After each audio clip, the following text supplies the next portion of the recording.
another video. For today's episode, we're going to talk about a verse in the New Testament. It is in Matthew chapter 5, verse 4.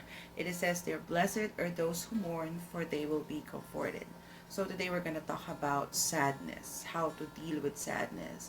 As you can see in the title, okay lang ba? Is it okay for us to be sad? How to deal with sadness, especially nowadays, no, sa mga nangyayari sa paligid natin, which is we are on the new normal, ika nga nila, how to cope up sa mga nararamdaman nating anxieties, frustrations, depressions. Kasi being sad is a normal emotion. Actually, it's an emotion created by God. Kung iisipin nyo, why did God create sadness sa puso natin? Why do we have this kind of emotion kung saan malungkot tayo, minsan nakakaramdam tayo na down tayo. So, what is the purpose for sadness? No, honestly, on my own opinion, sadness is not to hurt us. Its purpose is not to hurt us kasi ayaw naman ni Lord na masaktan tayo. So for me, ang nakikita kong purpose for sadness is not to hurt us, but to reach for Him more, to reach for God more. So, ang purpose ng sadness sa buhay natin is to depend on Him more. Hindi sa mga material na bagay or hindi sa ating mga boyfriends or girlfriends or sa asawa or sa anak. Sadness is a normal emotion, and it's okay to be sad, or it makes us to be more connected with God. It's sabi nga sa Psalms chapter 34 verse 17 to 18, "The righteous cry out and the Lord hears them. He delivers them from all their troubles. The Lord is close to the brokenhearted and saves those who are crushed in spirits." So, based sa verse na yon, it says there na it's okay. It's okay to be sad. No, it's okay to be sad. All we need to do is just to cry out to God, and he will deliver you from all of your troubles. For today's video, we're gonna talk about three things. I prepared three things kung paano nga ba or how to deal with sadness and how to overcome sadness sa mga nangyayari ngayon sa buhay natin. Or, I mean, hindi ko alam kung anong pinagdadaanan mo. You may be in a different position or you may be in a different situation from mine. But here are some things na pwede gawin or in general to cope up with sadness. So, without further ado, let's get started. First thing to do is soak more in God's presence. Yes, soak more. Magbabad tayo sa presensya ni Lord as much as we can whenever we feel sad or whenever we feel down. Pag nakakaramdam tayo ng para bang wala ka ng gana sa buhay, that's sadness eh. Sometimes you feel na parang you're useless, wala kang kwenta. Pero it's just the mind. It's just the mind na nagsasabi nun sa'yo, but it's not true. So sometimes the devil, nilalagyan niya tayo ng mga ganun sa isipan natin eh, para lang mawala tayo sa direction eh, para mawala tayo doon sa purpose na gusto ni Lord para sa atin. So the first thing that you need to do is to soak more in God's presence. How? First, you have to read your Bible. Read the Bible as much as you can. Mag-soak ka sa word ni Lord. Isabuhay mo. Reading the Bible, it helps us makilala si Lord more. It helps us makilala kung sino si Jesus in a deeper level. Kung paano niya tayo binigyan ng salvation, kung paano niya tayo kina-comfort. And in the Bible, marami tayong makikita na nasagot sa mga problema natin sa buhay. It may be a problem on our past or a problem in the present, but you will see there that the Bible has all the answers to your questions. Personally, what I do is, I read at least one chapter a day, and magugulat ka na lang, halos nabasa mo na pala yung buong Bible as time goes by. So, for a beginner, kung hindi ka pa nagbabasa ng Bible, try to read at least, one chapter a day.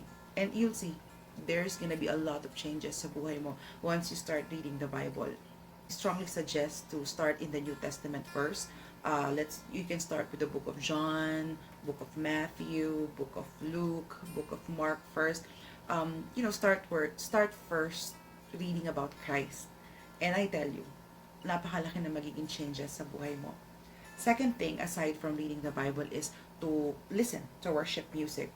Ako, whenever I feel down, I always turn on my Spotify or any music na lagi ako nakikinig sa mga Christian songs.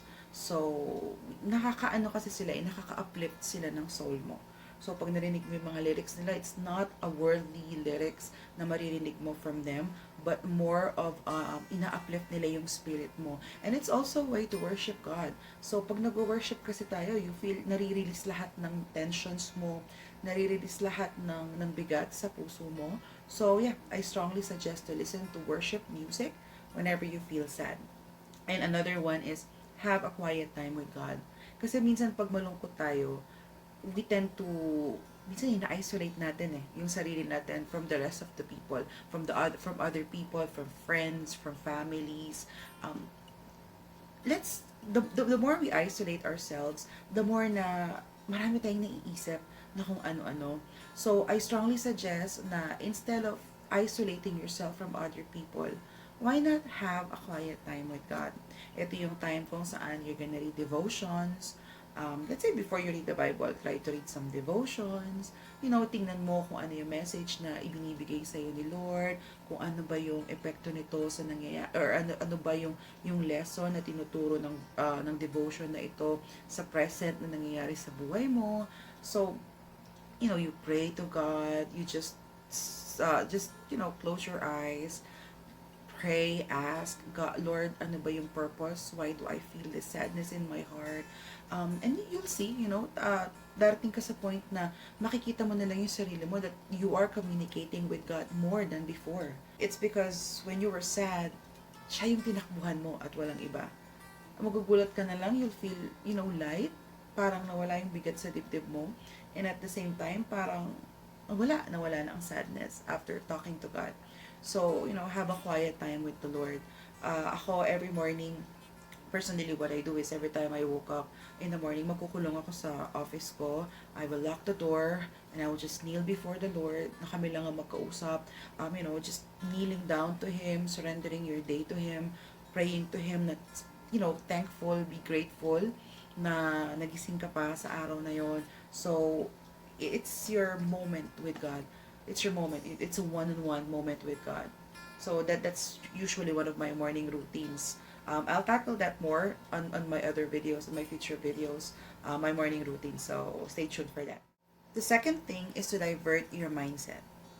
So if lagi mong naiisip kung bakit ka malungkot, yung mga bagay na nakakapagpalungkot sa'yo, why not divert your thinking or your focus sa mga bagay na pwedeng mag-release or pwedeng makalimutan mo yung sadness for the meantime. Like for example, do hobbies that you used to love.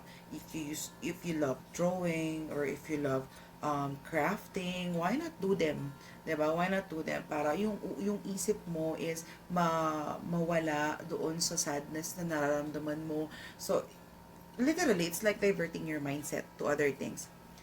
One thing is you can read books, not to read yung mga sad books, pero yung mga books na nakakapag-uplift ng spirit. Like for example, a Christian book is one of the good books na pwede mong basahin if if you're feeling sad or feeling depressed.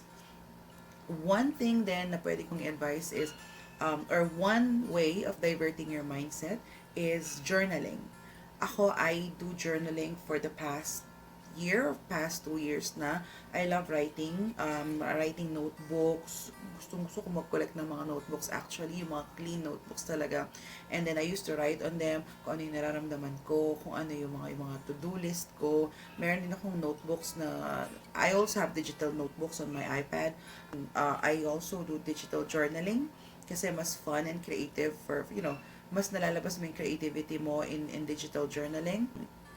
Usong-uso ngayon is yung plants, mga indoor plants. So you can also do that, as one of your pastimes. Instead na nagdudwell ka doon sa sadness na meron sa puso mo, why not, divert your mindset to some things na pwede kang aliwin or pwede kang maaliw.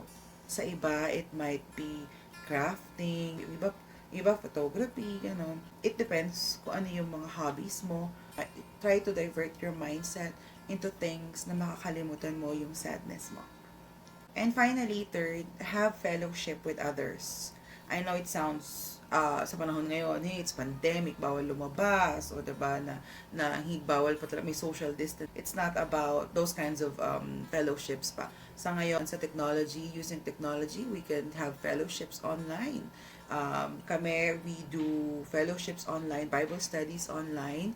We also do Sunday service online. So it is a great way of having fellowship with other believers, and at the same time within the yung mga small group nyo sa churches, it's a way to, vent out, talk to your friends, or talk to your other church mates. So hindi lang naman ito yung face to face talaga na porket fellowship, ito yung dapat talaga yung harapan or yung talagang parties or gatherings. No, you can have fellowship in every way. You can have fellowships online, because fellowship is a way kung saan pwede kayong magkaroon ng parang nagpapalakasan kayo.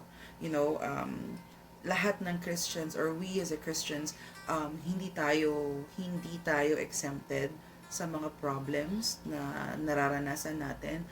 Instead, we learn from the experiences na meron tayo. So, kumbaga yung problem ng isa and yung problem mo, you can learn from each other.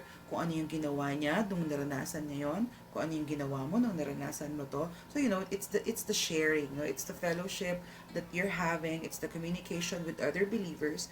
Nakakakuha ka ng strength from other people, from your church mates, from your elders, or from your pastors.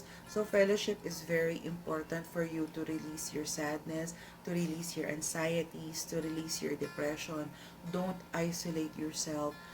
Fellowship with other believers, may it be online, may it be via, chat, or may it be via, um, yung video call, have fellowship. Have fellowship. Wag natin kakalimutan magkaroon ng fellowship with other people. It helps us grow. It helps us with grow others. It helps us to see the different phases of life, kung paano natin kailangan harapin yung mga parating pang pagsubok sa buhay natin. So there you have it. I hope may natutunan po kayo on the 3 bullets that I gave on how to overcome sadness.